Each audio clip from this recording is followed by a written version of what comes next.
Good morning, good morning. Naghiwa ako ng papaya, no? Ito, oh. Yan. Gisahin ko siya, no? Lagyan ng kunting giniling at gata, no? Ito po yung ulam ko ngayong araw. Gataan natin yung papaya, no? Lagyan ng kunting giniling at mayroon din kunting malunggay, mga kabayan. Yan po ang aking papaya na hiniwa-hiwa na siya. Yan na po, lagay na tayo ng mantika. Mainit na yung kawali. Gigisahin natin yung pangsahog, no? Gisahin natin yung pangsahog.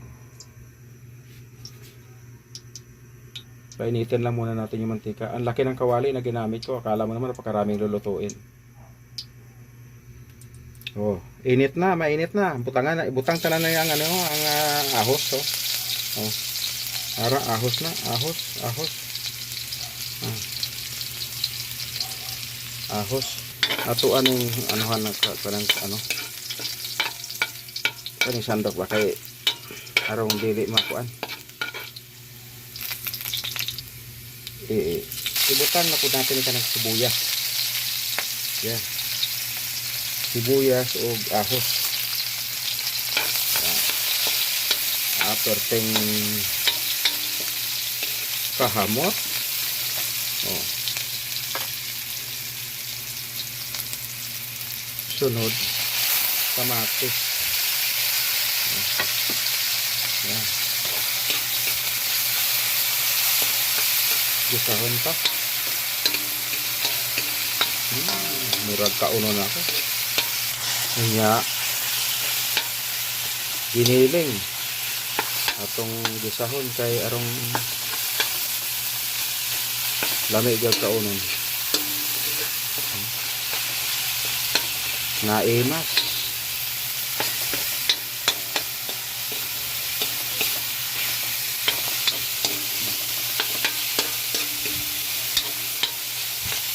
Yan na nga maluto ang ang giniling. Yeah. Sukay na naman natin para maluto itong giniling. Para hindi siya masunog. Lugay-lugayon ta.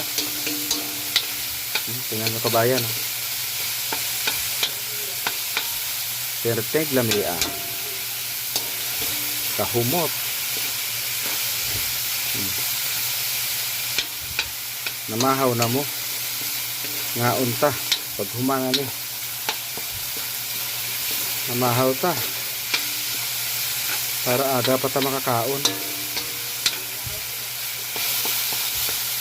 Pagluto na to almusal na mga kabayan.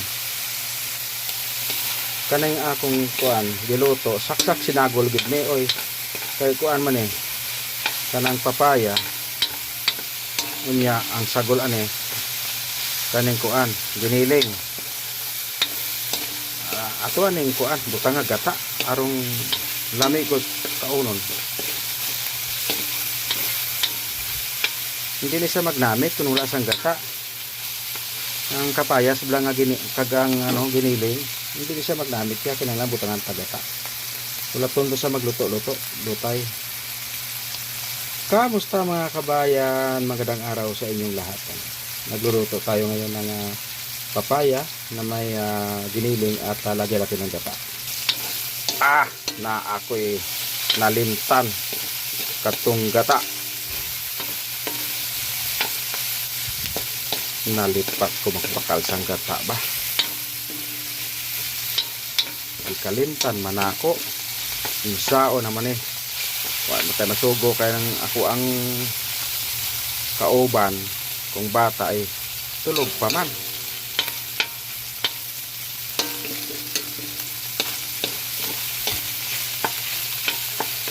Isagol na natin ito ng kuan papayas.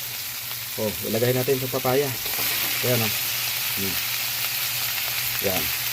Yan po yung papaya na aking hiniwa-hiwa mga kabayan. Yan. Lagyan natin ito ng gata para mas masarap. Napa ko isagol ane. Paghulat mo. Sa tingala mo, so gisagol na ako ane. May butang pa ko diya. Imbinto ko lang niya. Lantawan nyo lang karoon ng dugay. Kaya malibugin ang ulo nyo kung anong klaseng utan. Papaya na may halong giniling. Pero may kasama pa siya. Mamaya tingnan nyo. Ito na yung ating papaya na may giniling. Lagyan na natin ng gata para mas masarap. Papaya, ginataan. May kasama yung giniling. Yan o. Yan. Kahit konti lang itong papaya, ang gagawin natin, lalagyan natin ng gata na dalawa para mas masarap siya. O, dalawang gata ang ilalagay natin. Yan. Para mas masarap.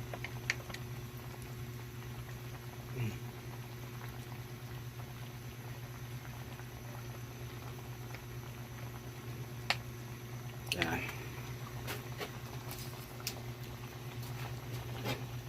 Okay. Tingnan natin. O, diba? Ayan na po.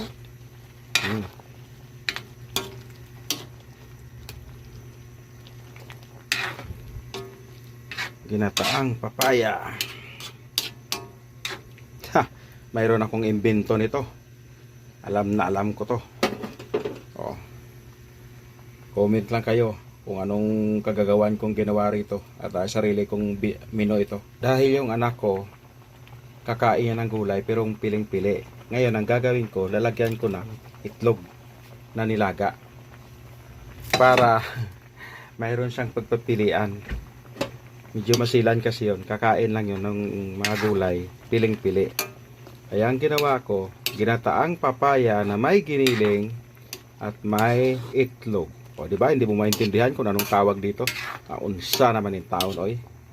Palagpat nga linuto niya. Pero, nami niya sabor. May ara pa nga balunggay, oh. Oh, ara, oh. Butangan tani karon siyang balunggay. Naani kay munggay. Ato ning kuan isagol. Unya. Oh, di ba? Saan ka makita na papayang ginataan na may giniling at mayroong itlog? Oh, saan pa kayo niyan? Po yung finished product,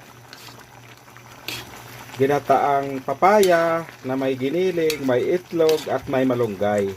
O di wow, perting lami agod, kanamit, mahaw ta. O, mga unta. Kain tayo mga kabayan. Ayan po. O, di ba? O, yan na.